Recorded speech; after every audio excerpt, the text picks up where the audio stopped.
I am the sophomore representative from student government, and on behalf of student government and student activities board, welcome. So Matthew Shapiro is a spirited and charismatic speaker who was born with cerebral palsy. He entertains and enlightens his audiences with engaging stories about his life that motivate them to make personal changes in their own lives. Matthew empowers his audiences to break free of their comfort zones by encouraging them to exceed their goals and minimize their limitations. Matthew's wheelchair was his safety net. Leaving it caused him tremendous trepidation as he was not fully experiencing life. Through the persuasion of a friend, he attended an event that changed his life forever. He overcame his fears while placing his life in the hands of others. His messages have won him the accolades of many, including Styles Weekly, Top 40 Under 40 in Richmond, Virginia, was profiled in Virginia Business Magazine, received the Virginia Social Vision Award that was presented by the governor, and served on the Obama administration in the Office of Public Engagement and Intergovernmental Affairs. Thank you. Hi, everybody. Can you guys hear me? Hi, everybody. How are we doing? So I am so excited. So this is kind of a deja vu for me because Findlay was the first place that I did a big program like this. So it's like coming home again because I'm back to see all of you, and everyone is always so kind and caring and just so welcoming here at U of F, and I'm just super thrilled to be back. So I have three goals, main goals for tonight's program, and I'm going to kind of move as I'm talking too. But I have three goals. So the first is that I want you to learn how to hopefully get out of your comfort zones. I want you to learn a little bit about disability, and I want us to have a lot of fun because I'm going to try and make this as interactive as possible. So the four main ways that I'm going to try and achieve these goals is I really want this to be an interactive program. I don't want this to just be me up here talking for an hour because realistically no one really likes that, so I'm trying to change it up a little bit. So I want you all to participate as much as possible. I want to hear from you, I want to hear your stories, I want to get your thoughts on the topics that I'm going to address. So in order to do that, there are going to be two really cool sections that I've built in throughout this program. One is called a Matthew Minute, and so anytime a Matthew Minute comes up, you can have a couple of minutes to ask me any questions you want to ask me about anything. It can relate to my disability, my life, my interest, whatever you want. There's nothing that's off limits. And then there's also a section called Audience Answers where I'm going to turn it around and ask you a question and hope that you all will participate and have a good time. I value inclusivity and diversity, so no matter what background you come from, I know we have a bunch of different schools here tonight, so no matter what background you come from, we're all welcome in here, and this is very much a safe space. And I want us to laugh and learn together throughout tonight's program. So inclusion, in my mind, really is kind of a mindset, and I want that idea of inclusion I want that to be in the back of your mind as we're going through all of tonight's program. And I think that this cartoon that you see up on the screen does a really amazing job of kind of illustrating the whole idea of inclusion. And it's my understanding that you guys went through a snowstorm like this here recently, so I'm glad I didn't have to put on my snow tires because that would have taken a while. But it shows a custodian shoveling off some stairs after a snowstorm, and there's an individual with a disability at the bottom, and he says, "Can you please shovel off the ramp?" And the custodian responds and says, "I'll shovel off the ramp as soon as I finish shoveling off the stairs so that these other students can get in." And then the person with the disability responds and says, "But if you shovel off the ramp, we can all get in together and in the same way." And so this whole idea of inclusion where everyone is participating together no matter what your background is, no matter whether you have a disability or not, is so, so important. And I hope that you kind of think about that throughout the whole program tonight. One of the ways that I kind of illustrate this idea is one of my favorite stories that I often share when I'm talking to groups, and it's this idea of like what I call my grocery store story. And so often it happens in the grocery store, happens other places, but I'll be out in public kind of doing things with my family or my friends, and a little kid will come up to me or they'll see me kind of rolling around in my chair, and their eyes will get huge, right? Because they have never seen somebody who looks like me or seen somebody in a wheelchair before. And so often you can see they're so curious because as little kids are, they're dying to ask a million questions.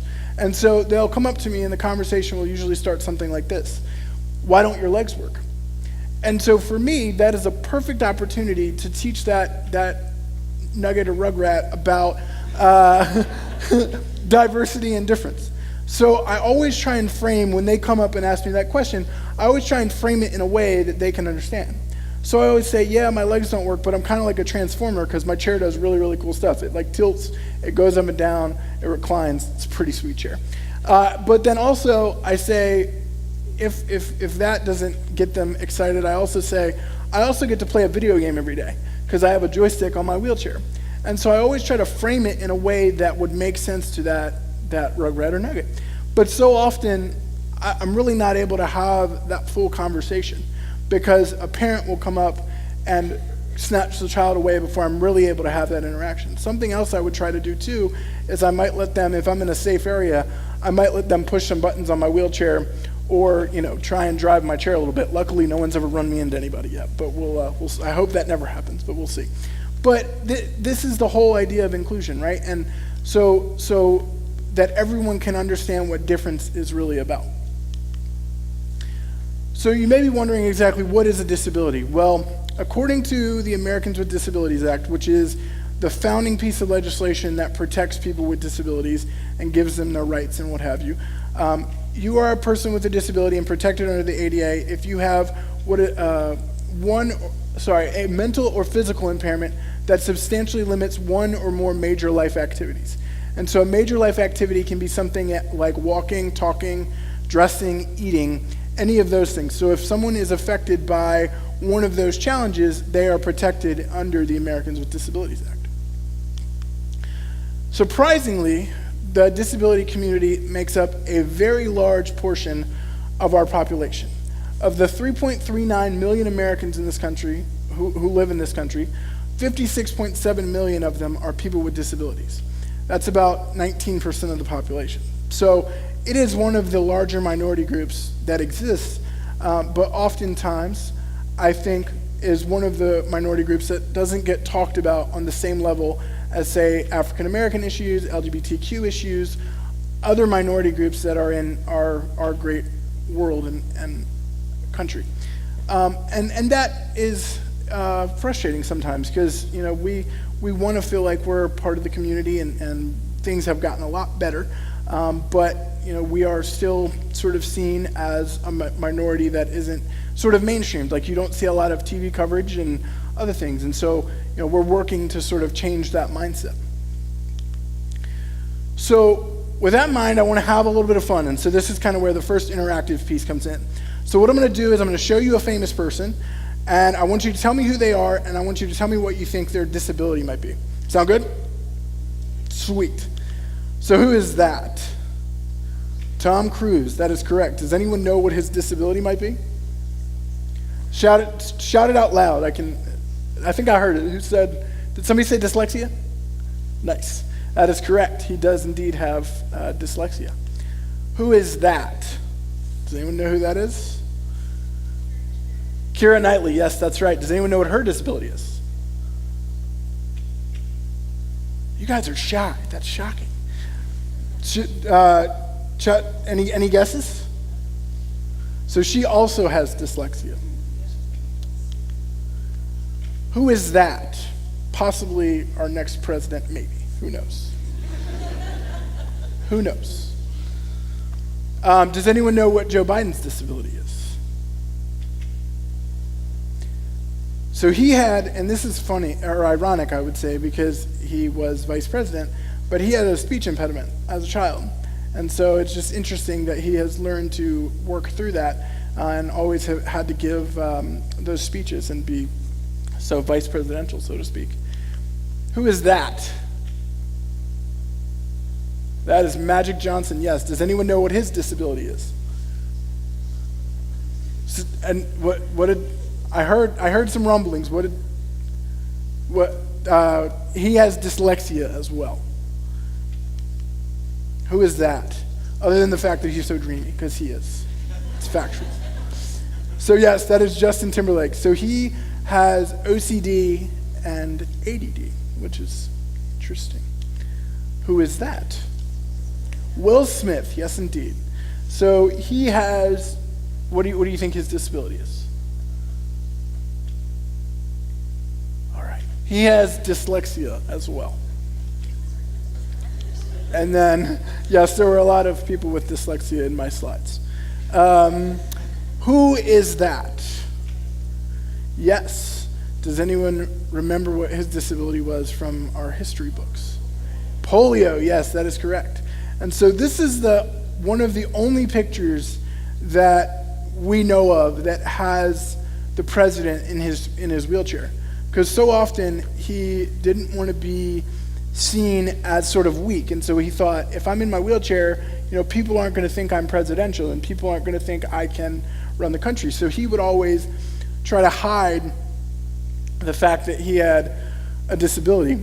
And back when he was president, and as recently as the 1970s, there was something called the Ugly Laws. Has anyone ever heard of the Ugly Laws? Okay, this is very interesting. So the Ugly Laws were laws that were on the books as recently as the 1970s, like I said, that said if you were quote-unquote unsightly or disgusting because of your disability, you could be fined or thrown in jail. And so all I have to say is I'm glad these laws aren't around today because I am too pretty to be in jail. It would not work well for me. But it's just super interesting that, if somebody in society didn't want to see you, they could, back in that time, they could have you fined or thrown in jail just because of your disability. There's also this concept within the disability world known as inspiration porn. Has anyone ever heard of this? I know, Sharinda, you have, because we have debates about this all the time. But inspiration porn is where people with disabilities are shown doing extraordinary things in order to sort of make able-bodied people sort of feel better in some kind of way, to show that that people with disabilities can run races and do other things like that. I would say that I am not necessarily up here to inspire you all today, and I can understand and appreciate why people would think I am somebody who could be inspirational. But what I am here to do is to motivate you all to get out of your comfort zones, to learn a little bit more about disability, and to just have a good time. The way I look at it is I am just your average 28-year-old. I just turned 28 a couple weeks ago, 2 years closer to 30, which scares me. But I'm just an average guy. I just have to do things a little bit differently than the way you all might have to do them. That doesn't make me any more awesome or any less awesome than any of you all, because I know you all are awesome as well. So that brings me to our first audience answer. So could a brave soul please describe for me a time where they had to interact with a person with a disability? And you can raise, yes ma'am. And we're going to bring you a mic, actually. Sorry, that was my mistake.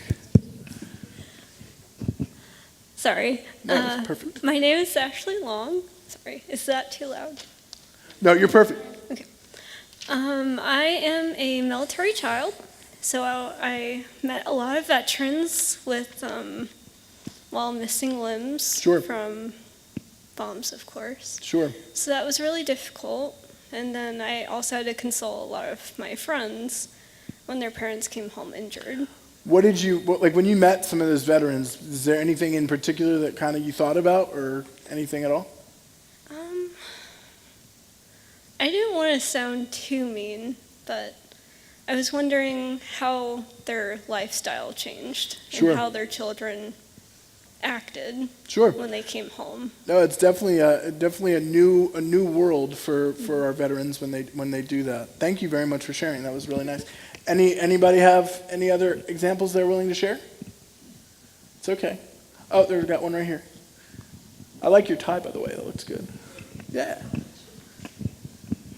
So in high school, we had a rival swim team who one of the students didn't have limbs past the knee. Sure. And then one of his hands was deformed in some way, and I don't remember. But it was really inspirational just watching him be able to compete at such a level. Sure. And really just with no fear, no hesitation, nothing, and go out there and give it his all. Sure. No, that's awesome. Thank you for sharing. I got time for one more. Anybody else got any thoughts? Yes, ma'am. My cousin Austin, he's 27 and he has Pollitt's syndrome, which affects him cognitively and physically. So I think like 5 or 6 years ago, he had bilateral hip replacements to help him with walking. So now he can walk, but he also uses his wheelchair, and he's just like the happiest person I've ever met in my life. He has way more of a social life than I do. I'm sure you got a social life too. He's out at the bars like every night listening to live music and stuff, so Sounds like my kind of guy. yeah. Awesome. Thank you very much for sharing. Perfect. There will be more, so we'll have plenty more time to share. So to kind of get us in the right frame of mind, I have this disability etiquette video that I want to show. It's about a 3-minute video. It does a really good job of kind of describing some disability etiquette things that we'll be touching on throughout the rest of the program. So we'll watch that, and then we'll talk about it more here in a minute. Oh, nope. Did I do that?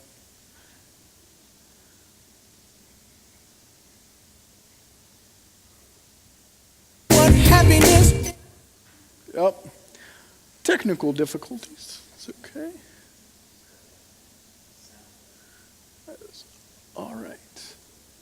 I feel like I'm like in a boy band. I could sit up here and sing with my head mic on. Do you want me to go back? Let's see. I was trying to go back to the video for you. It's not working. Let's see. Yep.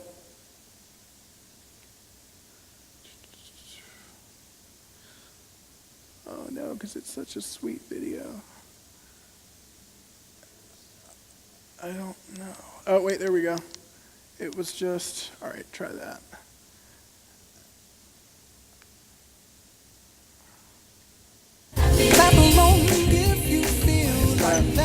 Okay. Go. Yeah. Go. We can come. We'll see if we can come back to it, and if we have to. If you close out of the music, it might work all the way, but that's okay. We can go ahead and come back to it if we need to. See if that'll work. Well, that's a bummer because that's a really cool video, but we can, like I said, we can come back to it if we need to. So the next kind of section is a little bit about how have I gotten up here to where I'm presenting for you all tonight, and a little bit about my journey of being, living for 28 years and navigating the world as somebody with a disability. So I was born 12 weeks premature, and so I spent 7 weeks in the NICU as a very, very young infant. And I was so tiny that my dad's wedding ring fit on my wrist like it was a bracelet. I always joke and say that I guess I was rocking bling at a super early age. But it was so interesting because these pictures always make me think, because not only was my arm super tiny, but my head was basically the size of an orange, and so it was an interesting journey to start out from that, and we'll kind of go more into it as we progress through the program. So you might be wondering, what is cerebral palsy? And so cerebral palsy is my disability, as was said in my intro.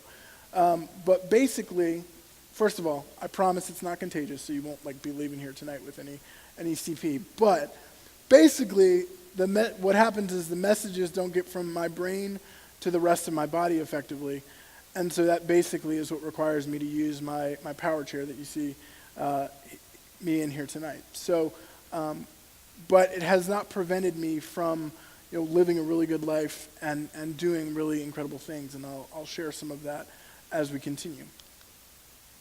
So in doing some research for tonight's program, I kind of came across this data point, and I thought it was really, really awesome, because and I figured you all would like it as well. So if you took everyone in America who had cerebral palsy, they would be the 12th largest city in America. Can somebody shout out some guesses as to what they think the 12th largest city in America might be? Just shout some out. A little louder. Good guess. Give me a couple more. Okay. Okay.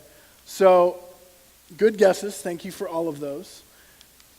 It is actually Jacksonville, Florida. And I don't know about you guys right now.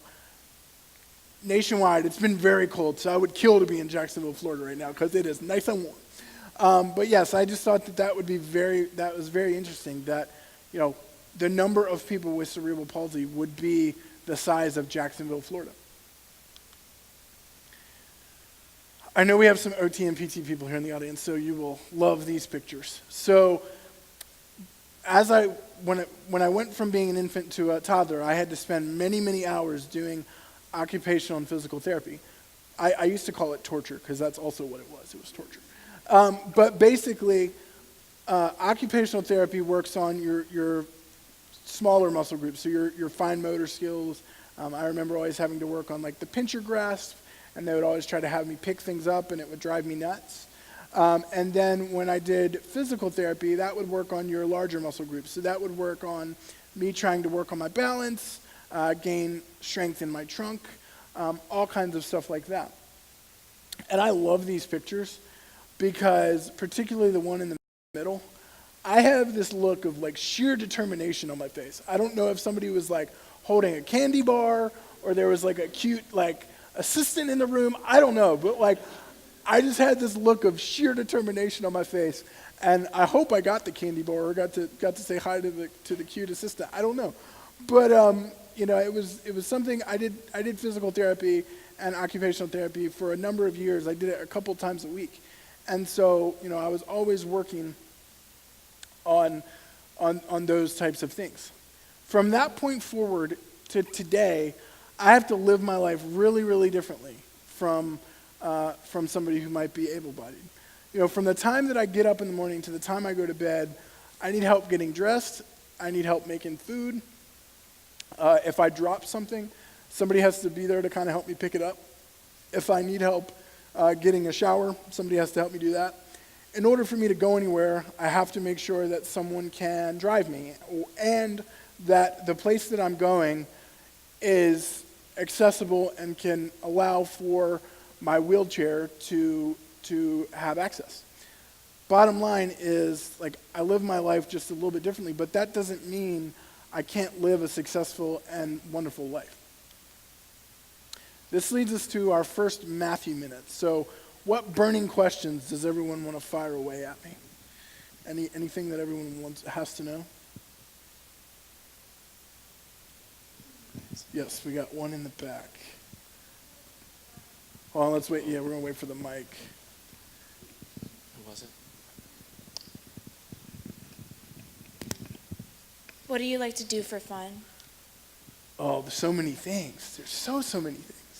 I'm 28, so I do enjoy going to the occasional adult bar and having a good time there.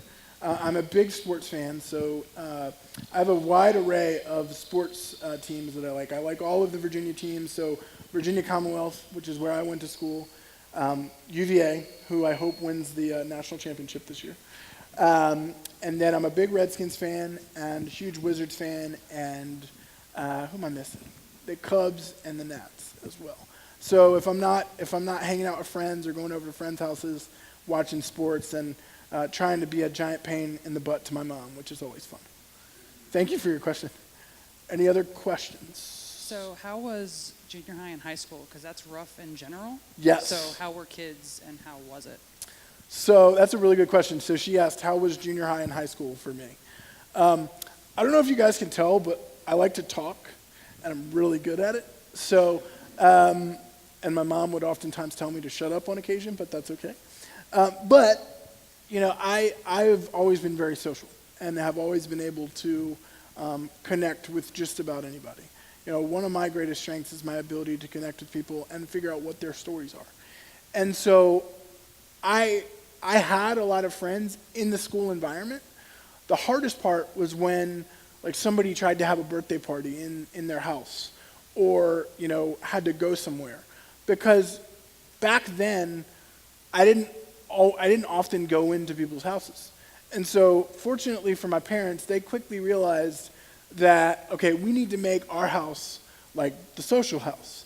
And so everyone would come to my house if we wanted to do something. Now, It wasn't always that way, particularly in middle school, because we all go through those weird middle school years. But we sort of have figured out, we figured out a way to make it work. I was really involved when I was in middle school and high school. I was the editor-in-chief of the student newspaper for 2 years. I managed the boys varsity basketball team. I just jumped into a lot of different things. And as I've gotten older, being social has been much easier because my friends actually take my van and we go places. So you just got to figure out creative ways to have a good time, which is always fun. Did I see another hand somewhere? Got one right here. We got two in the semi-front row-ish. And then we'll move on to the next part. Thank you guys for the questions. These are awesome. Hi. Hi. How are you? Good. How are you? I'm wonderful. So I was wondering, what's the most frustrating experience you've ever had with somebody that was treating you like you aren't normal? Sure. Those happen probably a couple times a week, but I've gotten really, really good at being really, really nice. But a lot of times the funnest thing is when somebody comes up to me and thinks pretends I'm 5 years old when I'm 28, and they talk to me like I'm a 5-year-old. They'll talk to you in that sort of tone of voice, or they don't think I can talk for myself. Right? One of the things that happens all the time is I'll be out at a restaurant and I'll go to order a drink and they'll look at who I'm with and be like, "What does he want?" And they're like, "I don't know, ask him." But it's that sort of societal. I see you laughing, but it's kind of it's funny. I giggle about it too. But it's kind of that societal stigma thing that we always need to continue to work towards to make it to make us realize, look, people with disabilities, yes, they do things a little differently, but they're people too, and they want to be part of the community and have friends and everything just like anyone else. Yes, sir. I see the mic in your hand. Does cerebral palsy affect things like scent and touch and feeling? Scent, touch, and feeling. That's a really good question. So he asked, does cerebral palsy affect scent, touch, and feeling? And the answer is no. People often wonder if I have feeling everywhere and everything works like it's supposed to. It does. I can feel everything. One of my least favorite things to do is get into a hot shower because it burns. But yeah, no, I have full feeling everywhere. My muscles, they're all there, they all work, and everything works not like it should, because if it worked like it should, I'd be walking, but it doesn't. So, but yeah, I've got feeling everywhere, and it's all gravy. Thank you for your question. Cool. There will be more Matthew Minutes to come. So, without the tremendous support system that I have, I would not be up here on stage, and I would not have done the things that I've done and been as successful as I've been. And so because of that, I wanted to share just a really quick moment about my family. Clearly, the handsome devil in the middle is me. Don't know what gave it away. But we'll start on the left. I guess that's y'all's left. The left side there. So on the far left, the handsome older gentleman is my dad, Barry. And then next to him is his beautiful wife and my mom, Eve, who is hiding in the back. Hi, Mom. She gets so embarrassed when I do that. It's so fun. So fun. And then next to me on the other side is my sister-in-law, Anne. And next to her is my brother, Jason.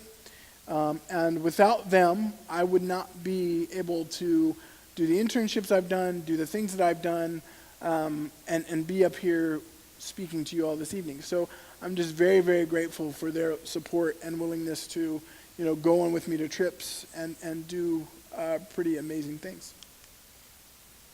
Even with that tremendous support system, though, there were a number of things that continued to get in my way of me fully experiencing what life had to offer and fully kind of getting out of my own comfort zone and trying new things.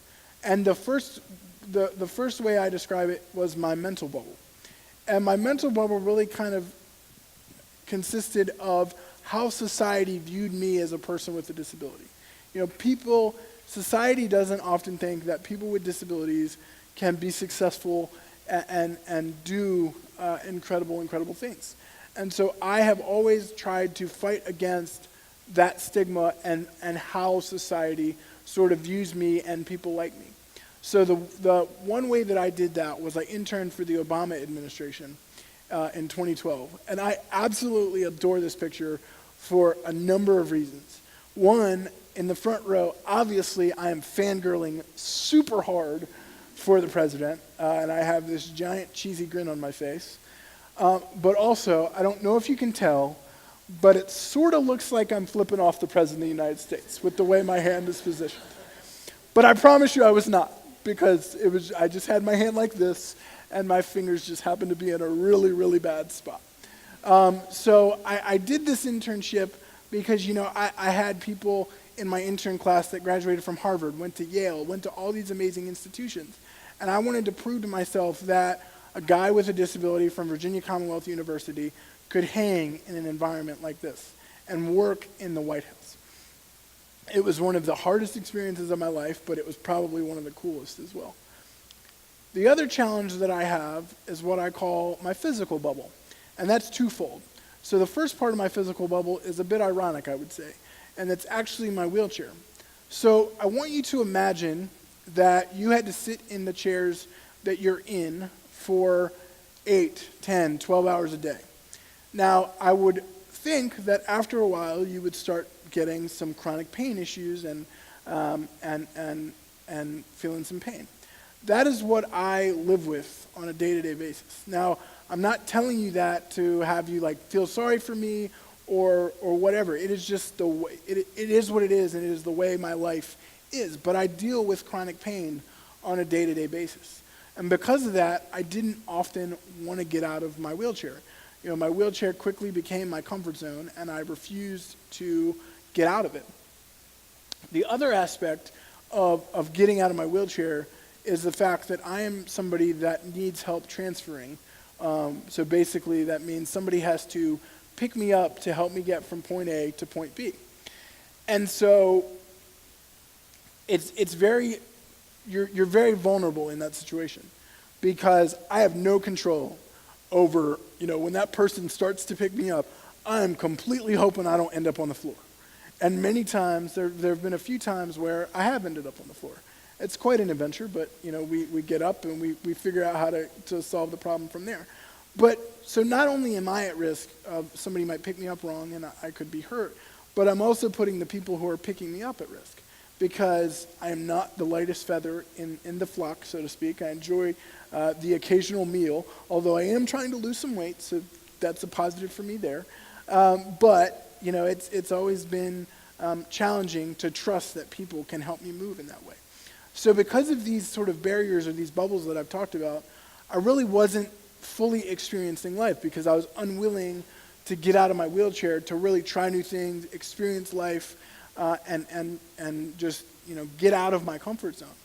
And so probably 4 years ago, a friend of mine, you know, this is Carrie, and as a young man, usually when a pretty girl tells you to do something, you pretty quickly listen. I know the gentleman would probably agree with me in the audience. And so I know Carrie, we've done work, disability work in Virginia together for a number of years. And Carrie told me about a program called No Barriers. And she said, I want you to go to this No Barriers Summit, because they do different adaptive sports, and their whole goal is to force people out of their comfort zone. And I think it would be really good for you. But I said, I would go, Carrie, but the only way I'll go is if you go with me. And you and a couple of our friends go with us. Because I really wanted a support system there to, you know, help me get out of my comfort zone, get out of my chair, and really kind of get the most out of the experience. And so, as I said, No Barriers is for people with disabilities, whether they've acquired their disability, whether they were born with it, their family members, and the whole goal is to get everyone to break through whatever barrier is standing in their way and to get them out of their comfort zones. So 4 years ago, I attended my first No Barrier Summit in Park City, Utah. And here are a couple of pictures from that experience. The first picture on the left there is of me on a hand cycle. And I can neither confirm nor deny that I may or may not have run into a few cars along the way throughout this process, and that may or may not be where the name Be Your Own Wrecking Ball comes from. I'm not sure. And then the other picture on the right there is of me swimming, which that was the first time I had swam in a pool in like 10 to 12 years, because I was, again, unwilling to get out of my comfort zone, unwilling to try new things, and I had to trust that the people who were there to help me get into that hand cycle and get into the pool could do that. And I did, and it was probably one of the most amazing and rewarding experiences to really finally get out of my wheelchair and get out of my comfort zone to try new things. That brings us to our next audience answer.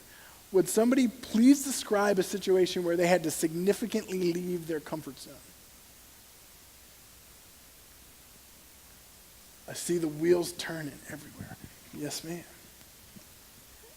This wasn't exactly by choice, but I had to leave Europe after 18 years of living there and come back for my senior year of high school. Oh, man, I was just in Europe. It's an amazing place. Where were you at? I went to, where did I go? I went to Paris. Paris Paris was very cool. And then I know it's not in Europe, but we ended up in South Africa and Amsterdam.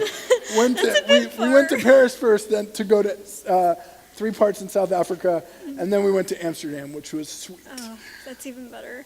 Yeah, it was fun. But thank you for your comment. Anybody else had to significantly leave their comfort zone before? It's scary, I know. Yes, ma'am. Oh, okay. Yeah. What was it like for you coming back to school?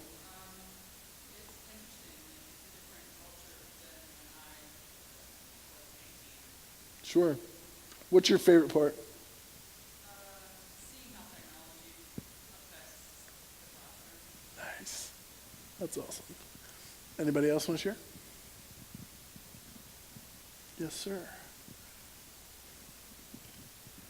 So a couple summers ago, I got to work at a summer camp, and I am a very introverted individual, so having to work with kids and work with other individuals for an entire summer was difficult initially, but it really taught me to get out of my comfort zone and be a little more outgoing and a lot more open. Yeah, so what was the hardest part for you as an introvert when you were in summer camp? Probably just like every day, like you had to like kind of put on a smile, even though like if you had like a really bad day, you just had to put on a smile and really help the kids out, because how my boss said is like they're on week 1, you might be on week 9, but you have to push through and just. Sure, keep going. Cool. Well, thank you very much for sharing. So there are a couple of unique things that I like to share about disability when I give my talks. The first is that disability is the only minority group that any of us can join in the blink of an eye. We could wake up one day and unfortunately there's some sort of incident or accident where, our lives are now different. They're no worse, no better, they're just different. And then also, disability is the only minority group that we're all going to join if we're fortunate enough to live long enough, and we're going to need different accommodations as we age. So it's always so interesting because people are so surprised when I sort of bring those up in my programs, but disability is a minority group that always is growing and is always changing. There are 2 main types of disabilities that are out there. The first is a visible disability, and so I am somebody that has a visible disability, because as soon as I come out on stage or as soon as I go into a room, you can tell that I have a disability. Again, I don't know what gives it away, but you know immediately that I am a little bit different or do things a little bit different. The other piece to that is invisible disabilities. And so those are like your ADHD, your learning disabilities, disabilities that aren't immediately apparent when the person when you see the person or when you interact with the person. And we always want to make sure that, labels is something that we always have to sort of work around and try to do better to not make sure that we're not labeling people. And so this cartoon, I think, does a really, really good job of sort of illustrating that idea. And it says, what would you prefer to be called? Handicapped, disabled, handicapped or disabled? And the individual in the wheelchair says, you can call me Joe, that would be just fine. And it basically is saying that the label that we were given is the most appropriate label. Our name that we are given is the most appropriate label. There is also a unique way that we talk about people with disabilities, and that's known as person-first language. And person-first language focuses on the person and conveys respect. And so I'm a person who uses a wheelchair. I'm not bound to this wheelchair at all. I can get up at any point from this wheelchair, lay in bed, get in another kind of chair, get out of this chair at any point. But again, person-first language, the person is represented before the disability. So a person who has autism, not the autistic person. It's person-first language, and it kind of gives the person that much more respect and dignity when we talk about them. This is probably my favorite slide in my entire program, and this is what true inclusion is all about. So diversity is being asked to the party, while inclusion is being asked to dance while you're there. And so basically that really means like everyone participating in every aspect of life, whether they have a disability or not, and everyone can participate freely no matter what their circumstance or background is. Another Matthew minute. Any burning questions? I'm not going to move on until I get at least one. Yes, in the back. Do we have a mic? The mic is coming.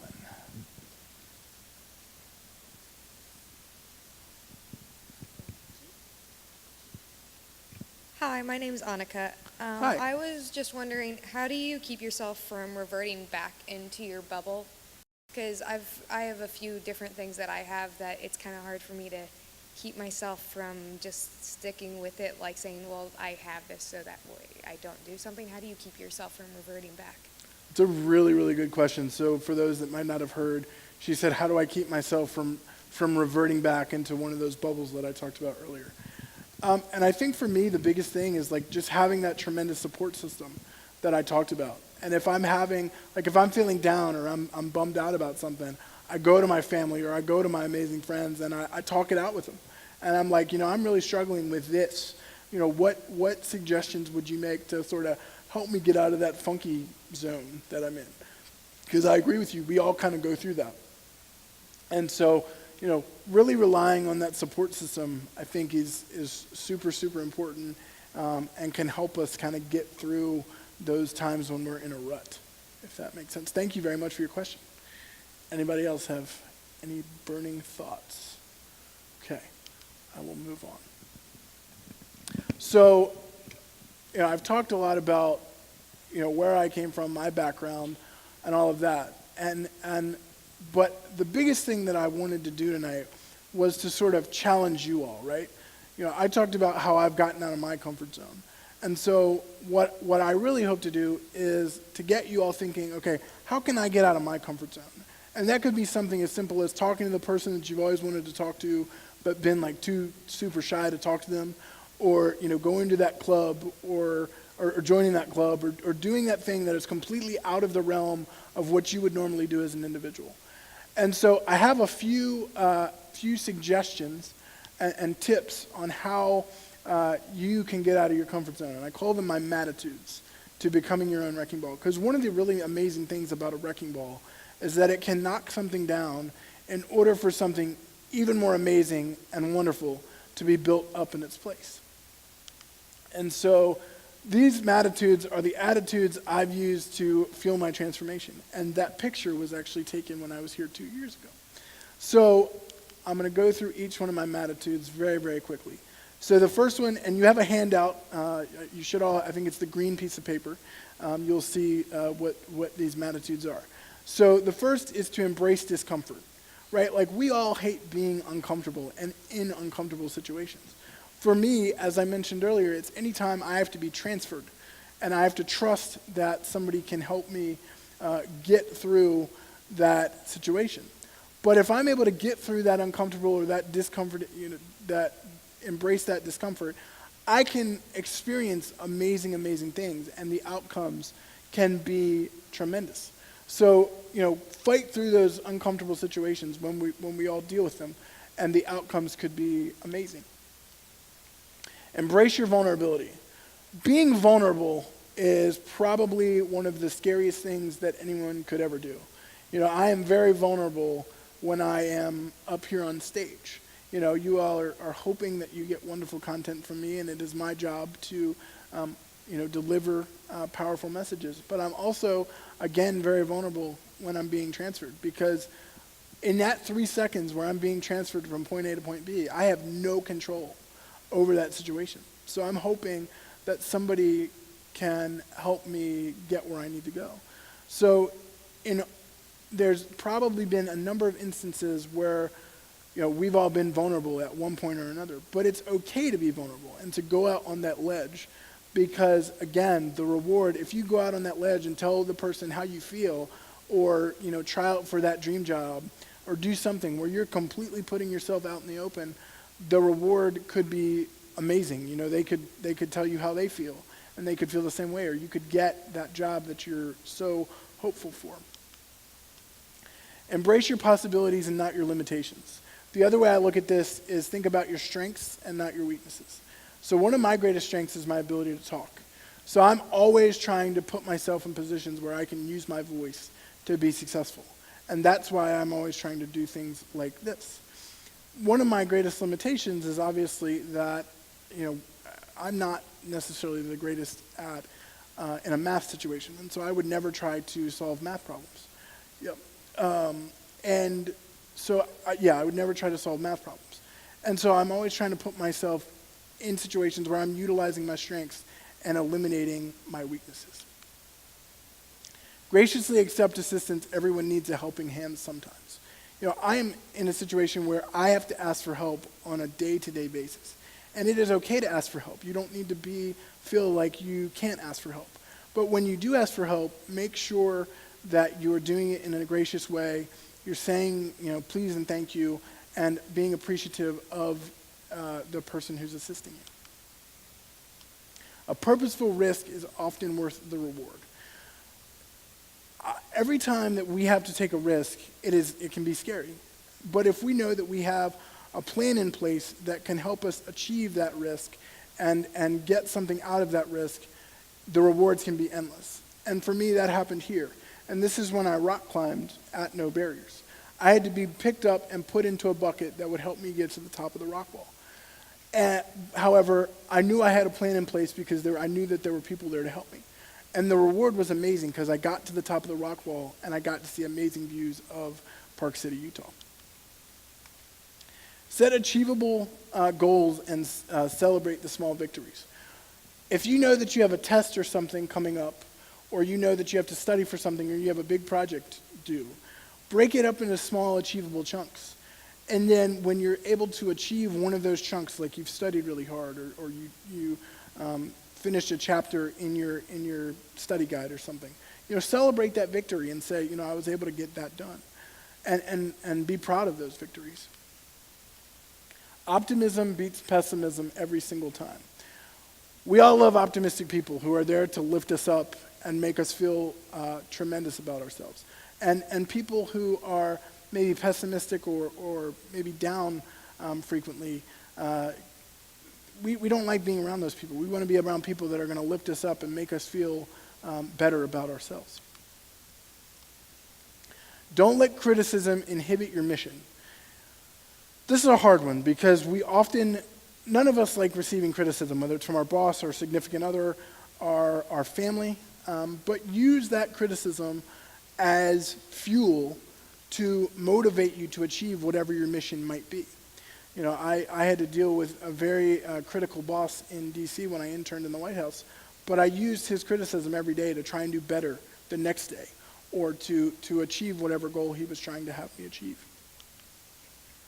So this is how I sort of became a wrecking ball, and I challenge you all, using my Mattitudes or using whatever you all might be able to use, think about how you can become a wrecking ball and kind of come up with your own plan. Let's see if this video works.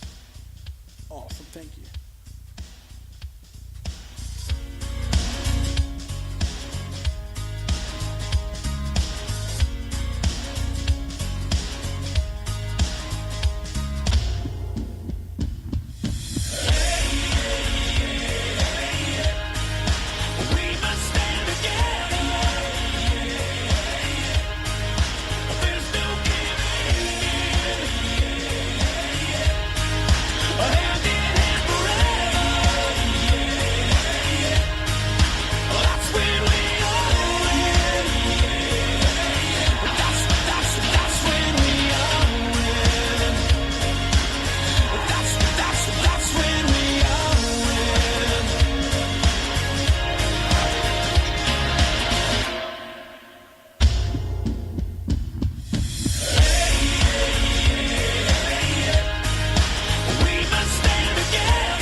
So just a couple of other quick things. Some things that we can do to make a difference and to make sure that we are including people with disabilities is, talk to them and be in relationships with them, whether it's friendships, any other type of relationship that exists. And the easiest way that you can start doing that is literally going up to them and just saying hello. It's not often what's said, but it's often like what's thought and what's felt. So often I can be out and I can see people make different facial expressions or, do different things, and that can sort of be a situation where I can tell, maybe they, don't necessarily believe in people with disabilities. And so, it's all about kind of our body language. Stop thinking, thank goodness I'm glad that's not a part of my life, because I hope, as I illustrated, that disability can happen in the blink of an eye. And we're all going to, at some point, be disabled as we get older and we age. So it will happen at some point in our amazing lives that we have. Offer people with disabilities jobs and friendships and opportunities. Like, they want people to be in their corners, and they want those types of relationships that we all want, whether we're disabled or not. And so give them those opportunities. Let them be leaders in your clubs or your other environments around campus. And then make everything accessible and user-friendly and tell them about it. Make your events around campus more inclusive and more accessible to people with disabilities. And invite them to the party so that they can offer their perspectives and their unique gifts. I can take one really quick. Is there anyone who wants to share something that they learned tonight about disability that they might not have known previously? Nothing? Oh, man. Okay, that is quite all right. That is quite all right. Just wrapping up, I do, if people are interested in learning about and hearing more about things that I talk about, I have started a podcast. It's called the Six Wheels Consulting Podcast. We have topics on there relating to relationships and disability, travel and disability, all kinds of stuff. So if you're interested, it's on iTunes, it's on SoundCloud, it's all over basically all of your normal podcast areas.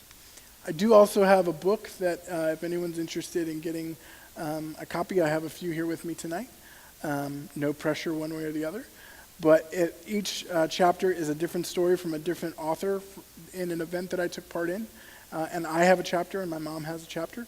So if you're interested, I'm happy to talk to you more about that. But really, I just want to say thank you for having me back. Like I said, I love it here. You all are always so welcoming and caring, so it's always good to be back. But here's my social media. Please feel free to find me on social media, and I'll be around for a little while after. But thank you all very much for coming. Yes, Sharinda. Yes, ma'am. I will go back.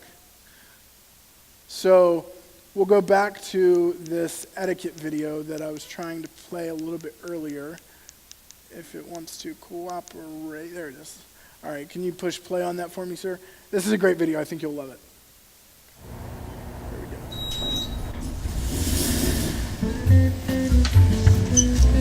Good morning, Bob.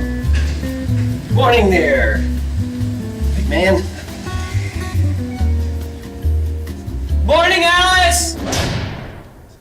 There's no need to be awkward. Poor Bob. Like so many of us, he just doesn't know how to interact with people with disabilities. It's pretty easy, really. People with disabilities are people first. We need the same things that every person needs, like respect. Good morning, everyone. Attention! Okay. Maybe we need to be more specific. The easiest way to show respect is to focus on the person, not the disability. It's okay. You'll get the hang of it. One easy way to focus on the person is to watch the person signing and not their interpreter. Or their companion. It's really cool that you'd like to help, but do us both a favor and please ask me first. What you think might be helping? I got you. Wait, ah! Oh no, might actually not. If you'd like to offer me help, let me hold on to your elbow. Don't take mine. Hey, would you like to take my arm? Sure. Assistive devices help us to live our lives. They're really important and really personal.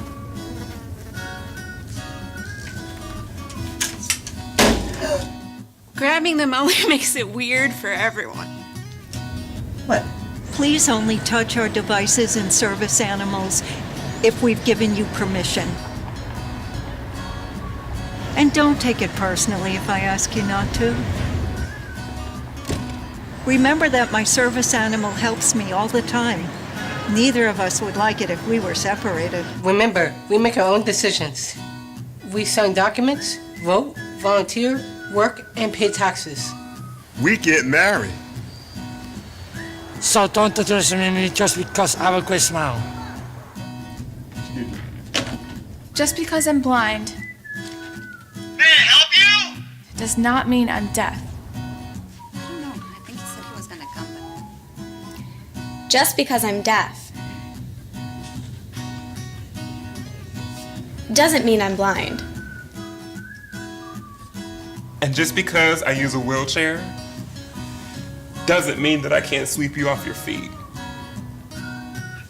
So take a deep breath. Relax. We don't bite.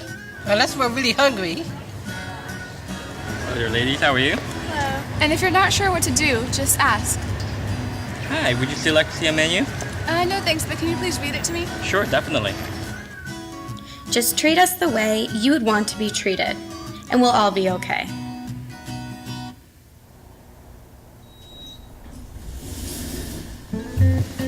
Good morning. Good morning. Good morning, Alice. Morning. Awkward no more. Nice job, Bob. Go forth and be human. There's no need to be awkward. So yeah, as I said, I thought that video does a really amazing job of outlining some basics of etiquette. But thank you again for coming. I'll be here for a little while and would love to talk to you one-on-one, take some pictures, whatever you all would like. And I'll throw my social media back up there again. But thank you so much for coming. I hope you enjoyed it.